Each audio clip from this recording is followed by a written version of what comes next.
Si vous n'êtes pas claustrophobe, nous vous proposons de déambuler au milieu d'un labyrinthe en sous-sol, parmi des tuyaux, et puis des tuyaux, et encore des tuyaux. Bon, en fait, 6,5 km de tuyaux, soit la distance entre Aigrefeuille-sur-Maine à Saint-Lumine de Clisson.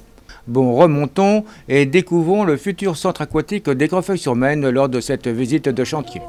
Équipement très complet qui s'adresse à toutes les strates de la population, comprenant une partie petite enfance, aux familles, seniors, un espace bien-être, un toboggan et la partie plus sportive avec un bassin de 5 couloirs de 25 mètres, mais aussi des particularités.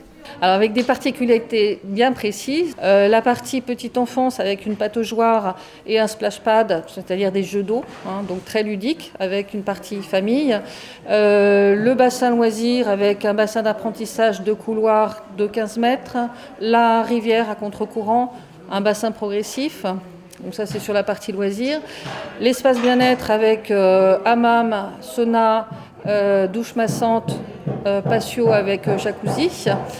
La partie loisir avec un bassin 5 couloirs et avec un bassin un fond mobile, donc ce qui permet d'adapter la profondeur du bassin et donc avoir un usage très complet. C'est-à-dire que si on souhaite avoir que 40 cm pour accueillir des jeunes enfants, c'est possible, ou pour adapter par rapport à certaines activités spécifiques. Donc c'est un équipement qui donne beaucoup de possibilités en termes d'exploitation. Je crois un gros effort aussi au niveau énergétique.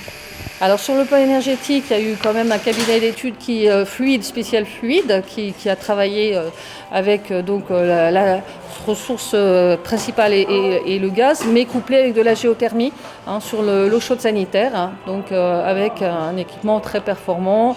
Un traitement d'eau à la bille de verre, donc pour donner une qualité d'eau satisfaisante, très performante. Alors bien entendu, c'était très attendu dans la région. Je pense que cet équipement est très très attendu. On a souvent des messages pour savoir à quel moment il va ouvrir.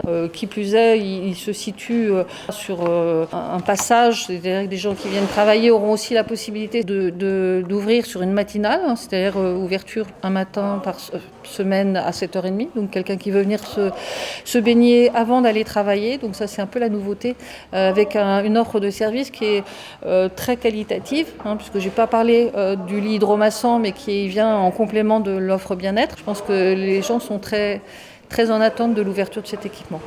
Justement, l'ouverture, c'est pour quand ? La réception est prévue le 7 juillet. Enfin, je ne vais pas m'annoncer, voilà. Bon, on va dire mi-juillet pour la réception. Alors, réception ne veut pas dire exploitation, puisque ensuite, il faudra que les personnels, que les équipements arrivent, que le matériel arrive.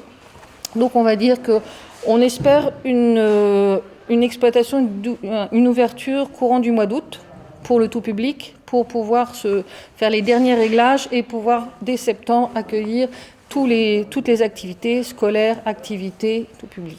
Un bel établissement en perspective réalisé sous la férule du cabinet d'architecture Agent Coste Architecture, un centre aquatique qui vient en complément de celui de Clisson. Nous noterons une importante collaboration d'ailleurs entre ces deux centres avec une réflexion commune concernant autant l'équipement que la programmation événementielle. Quant au coût, 11 256 550 € hors taxes, comprenant l'acquisition du terrain, la viabilisation, les travaux, l'étude et la maîtrise d'œuvre, l'équipement et le matériel d'exploitation, ainsi que les frais divers. Nous noterons le soutien de la région à hauteur de 1 141 170 €, l'État, préfecture de Loire-Atlantique, 475 000 € et l'ADEME.